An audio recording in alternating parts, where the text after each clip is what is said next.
Me parece que la formación docente y la transformación curricular, que es el trabajo que yo les vengo a presentar el día de hoy, yo creo que va apenas a algunos profesores como ustedes de las primeras generaciones que están presentes, remover algunos o motivar algunos de sus recuerdos. Espero más bien a las nuevas generaciones de profesores y los nuevos alumnos, pues aportarles algo quizás que sea desconocido para ustedes. En la propuesta de esta ponencia se parte de una cierta idea, ¿no? La consolidación del actual diseño curricular en la carrera de Psicología Iztacala llevó cerca de 4 décadas. Ello implicó un amplio proceso del que aquí solo pretendo recuperar algunos trazos desde donde podamos ofrecer una mirada en torno a la forma en cómo en Iztacala se constituyó una formación en psicología caracterizada desde hace décadas por su diversidad teórica metodológica y cómo ello tiene que ver directamente con los procesos de formación de sus docentes. Nos parece que en términos de un proyecto curricular que incorpora como uno de sus rasgos principales la promoción de las tradiciones de conocimiento en psicología y marca con ello una gran diferencia con el proyecto que le antecede, el plan de 1976, donde se privilegió a una sola tradición de conocimiento en psicología, es esencial tener en cuenta dicho proceso de transformación. Entonces, el contenido de la ponencia inicia pues recordando un poco acerca de los primeros intentos formales de cambio curricular que se dan a finales de los años 70 y durante los años 80. Después paso a revisar un poquito acerca de aquel acontecer llamado la autocontención de las áreas, para continuar un poco con esos esfuerzos por incidir en el cambio curricular, que se va a ver más como con una propuesta más estructurada hacia principios ya de nuestro siglo y terminamos ya con nuestro actual currículum. Bueno, en estos primeros intentos formales de cambio curricular, en la Escuela Nacional de Estudios Profesionales Iztacala, ENEPI, que fue inaugurada en marzo de 1975, junto a carreras del área biomédica y de la salud como biología, medicina, odontología, se ofreció la formación en psicología a nivel licenciatura, así como enfermería a nivel técnico. Los planes de estudio con los cuales se comenzó a trabajar en la ENEPI fueron los planes vigentes en las escuelas y facultades donde se impartían esas carreras. En el caso de psicología, se trataba de la Facultad de Psicología de Ciudad Universitaria. Sin embargo, el objetivo pretendido era cambiar lo más pronto posible a diseños curriculares propios. Así, la carrera de psicología fue la primera en llevar a cabo su cambio curricular en 1976, estando a cargo del proyecto el coordinador de la carrera, Emilio Ribes Iniesta. La propuesta innovadora del currículum para la nueva Escuela de Psicología fue conocida como Proyecto Psicología Iztacala, currículum aprobado por el Honorable Consejo Universitario. Citando a Ribes, el currículum de psicología se constituyó con base en una filosofía de la ciencia muy bien definida, el conductismo y un cuerpo teórico y metodológico precisos, el análisis de la conducta. No obstante, se previó que a la vez que se agruparan otras aportaciones desde un punto de vista crítico y con base en un análisis paramétrico e histórico de los problemas y fenómenos, se superara el modelo lineal y restringido representado por el paradigma de triple contingencia del condicionamiento operante. El egreso de la primera generación coincide con el primer intento formal de cambio curricular que se llevó a cabo durante la coordinación de la carrera a cargo de Israel Isaac Seligson Ninseman. El evento fue un coloquio de cambio curricular realizado en la ENEP-Acatlán. Dicho evento se llevó a cabo con la intención de atender ciertas dificultades entre las áreas académicas.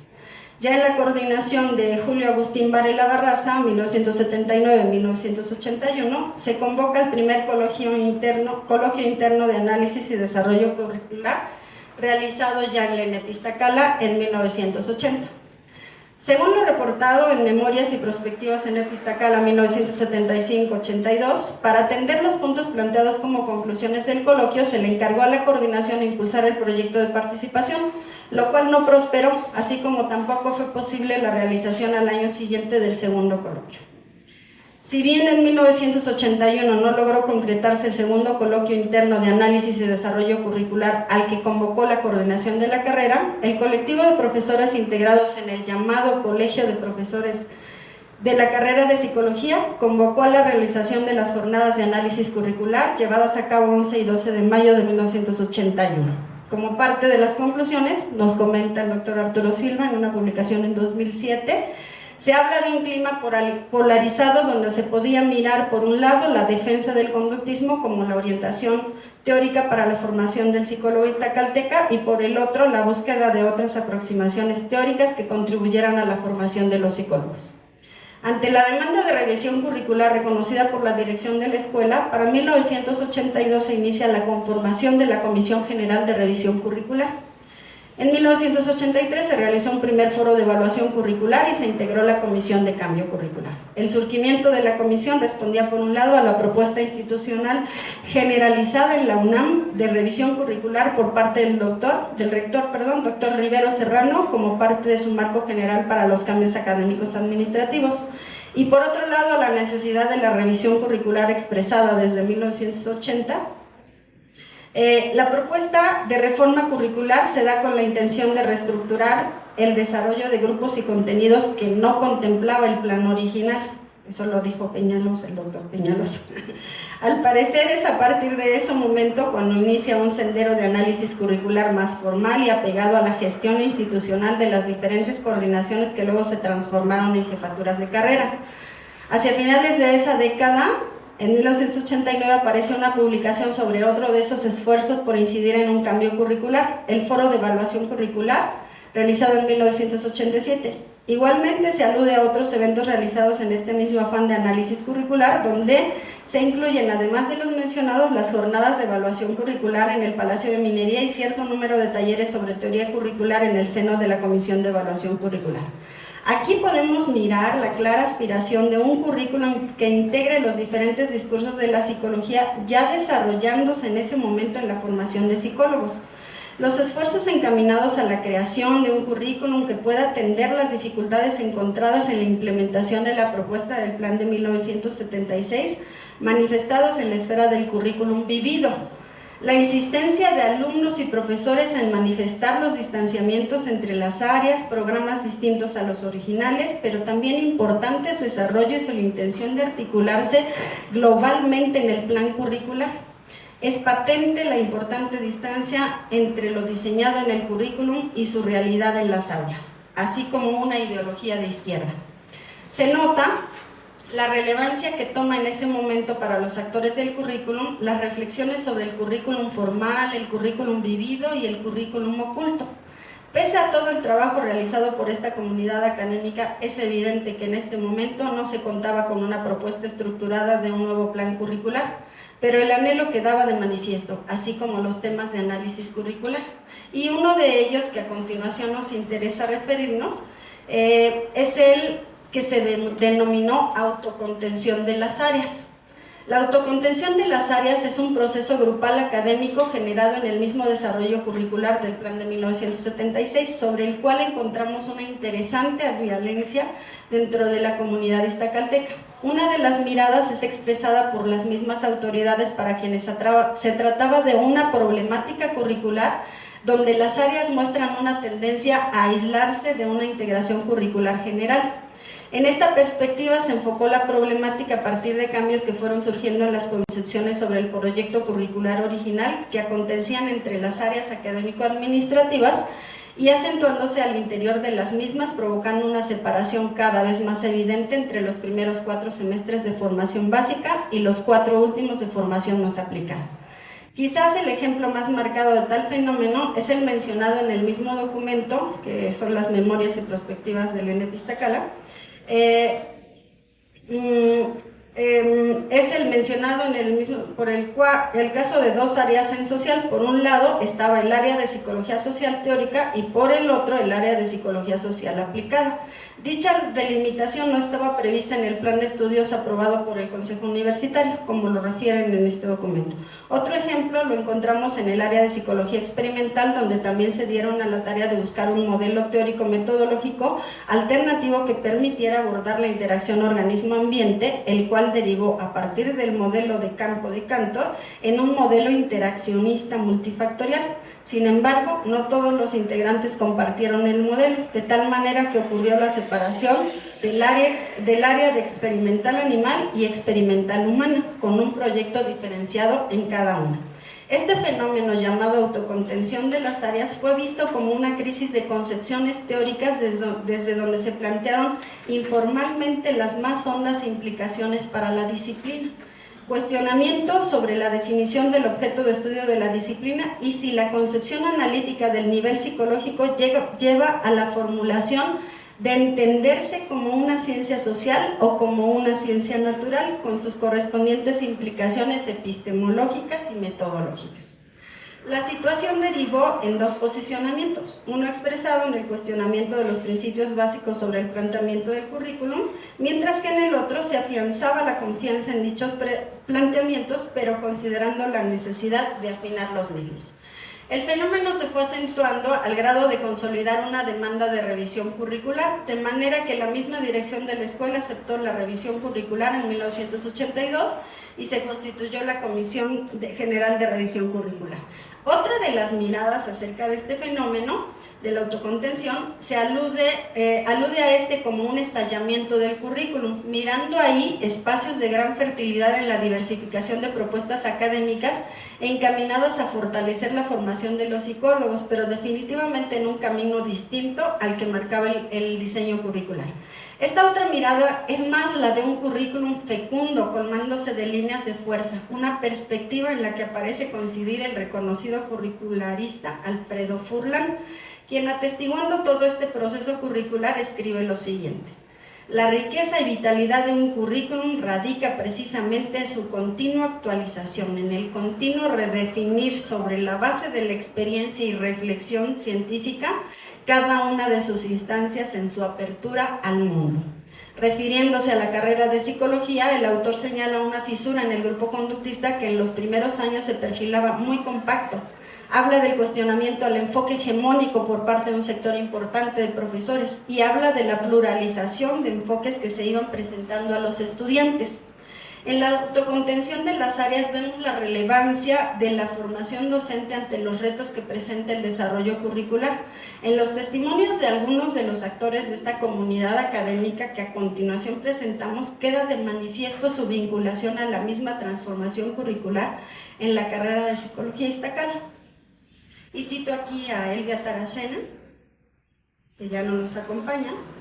La aproximación conductista con la que comenzó la carrera, que intentamos poner en práctica durante esos años, fue pronto puesta en tela de juicio por un sector importante de los profesores de la carrera, en los que me encontraba. El trabajo con poblaciones desfavorecidas a los alrededores de la ENEPI mostró los límites de esta propuesta. En un primer momento tratamos de flexibilizar la aproximación conductista para dar respuesta a los problemas educativos y de salud de esa población. Incorporamos un trabajo aplicado con la intención de explicarlo de forma teórica con los elementos conceptuales del conductismo, pero se hizo evidente un vacío en la posibilidad de dar cuenta de la complejidad de lo social y lo humano. Fue una época de acaloradas discusiones epistemológicas en las que se trataba de buscar el marco teórico y la psicología adecuada para los problemas de un país como México. Si bien no encontramos la respuesta, estas me condujeron a reconocer el interés por el carácter social del ser humano y hacer el duelo por una psicología para aceptar que hay psicologías y que la mejor postura es una postura de apertura y crítica.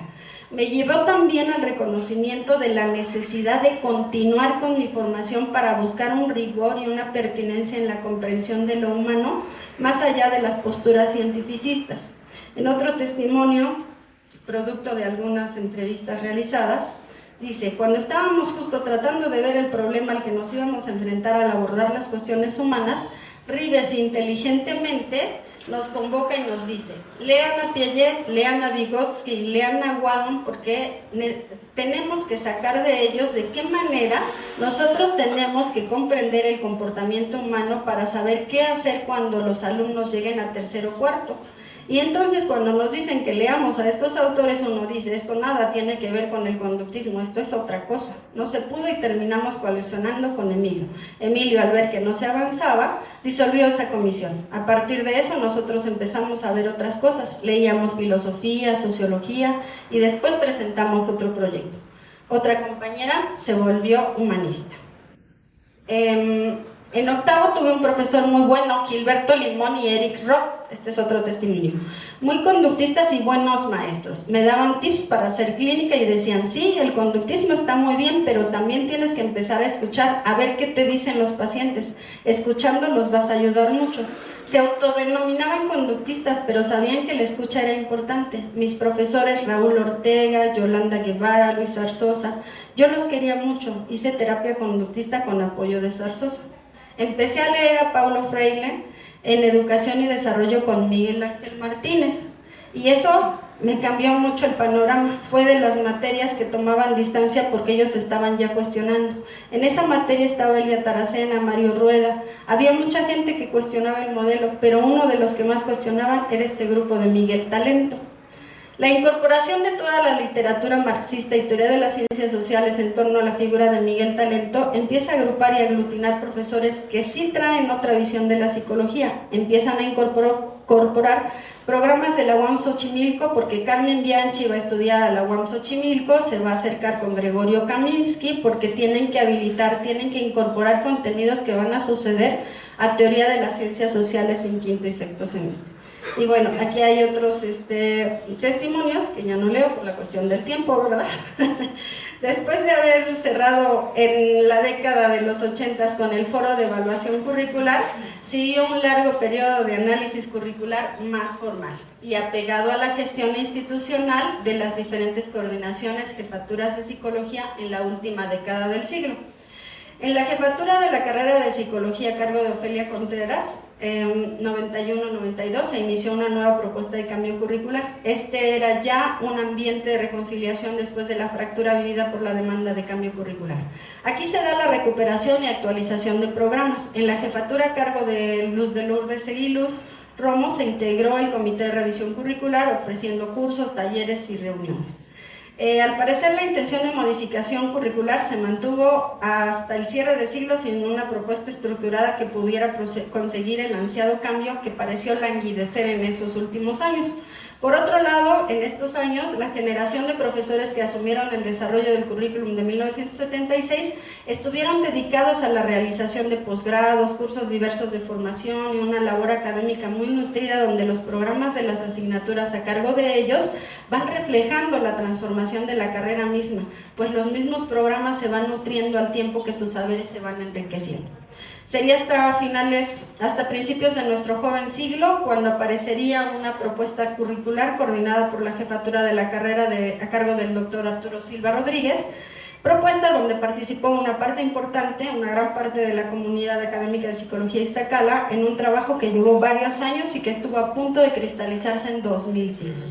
Este trabajo de cambio curricular presentó la posibilidad de realizar una modificación curricular en la carrera de psicología acorde a lo aspirado desde muchos años atrás, es decir, recuperando la realidad de la pluralidad y la tolerancia entre las diferentes grupalidades que sostenían puntos de vista diferentes en la formación de los psicólogos iztaquiteños. La propuesta está contenida en un texto llamado La enseñanza, el ejercicio y la investigación en psicología en un mundo plural y tolerante. En este texto podemos encontrar ya la referencia a las tradiciones teórico-metodológicas para referirse a esa diversidad en el campo de la psicología con una singular expresión en el contexto de la comunidad de psicología Iztacala. Sin embargo, los equipos de trabajo durante el proceso de 4 años fueron denominados claustros de profesores. Sin duda, encontramos en esta propuesta el precedente más estructurado que apunta a la propuesta de currículum donde se incluyen las diversas versiones conceptuales de la psicología denominadas en el actual currículum como tradiciones en psicología. Es en tanto una propuesta que forma parte del amplio proceso histórico institucional que nos ha llevado a la actual reforma curricular. Se trata de un currículum que intenta corregir aspectos del primer modelo, reflejando la singularidad de su propia comunidad académica, integrando el desarrollo de la propia formación de la planta docente, articulado al surgimiento de las diversas orientaciones psicológicas y sus transformaciones conceptuales apoyadas en la generación de nuevos conocimientos, en relación al devenir histórico de la sociedad y sus problemáticas que demandan la intervención de psicólogos formados en función de las mismas. Es así como se consideró pertinente y factible la incorporación de las llamadas tradiciones en psicología en un esfuerzo por agrupar la diversidad de orientaciones predominantes en el currículum vivido de Psicología Iztacala. Termino ya con esto. Es por ello que consideramos que la autocontención de las áreas en Psicología Iztacala ofreció la configuración de la formación docente y promovió la diversidad y pluralidad teórica metodológica que hoy intentamos sostener en el actual currículum como una de las riquezas de la formación profesional ofrecidas en psicología por esta comunidad académica. Por ello estamos de acuerdo con el siguiente testimonio. La generación de proyectos académicos muy enlazados a esos pequeños grupos de 10, 15 personas máximo que van teniendo presencia en Iztacala y que va generándose la diversidad, la pluralidad, la confrontación al interior de las áreas y de las materias, porque una materia podía tener diferentes programas. Los de la mañana tenían uno diferente al de la tarde, sí se armaba un relajo, pero creo que era el devenir institucional propio de la unión de grupos, de las filiaciones, de los afectos que circulaban y de proyectos interesantes. Pero no dejaban de producir, no dejaban de engancharse al SNI, no dejaban de aparecer en revistas, no paraba de haber eventos, nunca había una inercia de que no había eventos, todo el tiempo había eventos. Había actividad en psicología, esa efervescencia de grupos, esa generación de grupúsculos y esa autocontención de las áreas le ha dado mucha vida a Iztacala, le sigue dando mucha vida. Es algo que no debemos perder de vista. Yo llevo 40 años en Iztacala, el del testimonio. Una Iztacala muy vital con gente que tiene sus proyectos personales y que escala a nivel el SNI 3.